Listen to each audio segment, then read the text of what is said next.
নমস্কার, আমি হলাম রানু। আর আজ আমি তোমাদের সাথে শেয়ার করতে চলেছি তালশাঁসের আইসক্রিম রেসিপি। তো অনেক দিন থেকেই ভাবছিলাম যে তালশাঁস দিয়ে কিছু একটা বানাবো, কিন্তু আমি তালই পারছিলাম না। তো অবশেষে বাবা এনে দিয়েছে পুরো এক কাঁধি তাল।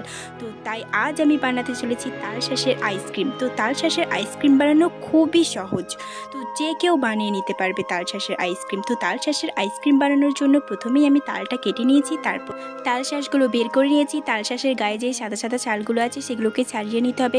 তারপর তালশাঁসগুলোকে ছোটো ছোটো করে কেটে নিতে হবে। এরপর একটা মিক্সার গ্রাইন্ডে তালশাঁসগুলো দিয়ে তার উপরে দুধ এবং চিনি দিয়ে একটা পেস্ট বানিয়ে নিতে হবে। আমার কাছে দুটো মাটির ভাঁড় ছিল, তো ভাবলাম যে আইসক্রিমটা মাটির ভাঁড়েতে করেই বসাতে দিই, তো দেখতে সুন্দর লাগবে।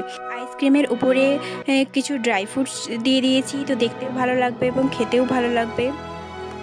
আইসক্রিমটা আমি ফ্রিজেতে 24 ঘন্টার জন্য জমতে দিয়েছিলাম। তো 24 ঘন্টা পর আমরা আইসক্রিমটা বার করে খাচ্ছি। তো আইসক্রিমটা খেতে সত্যি খুবই সুন্দর হয়েছে।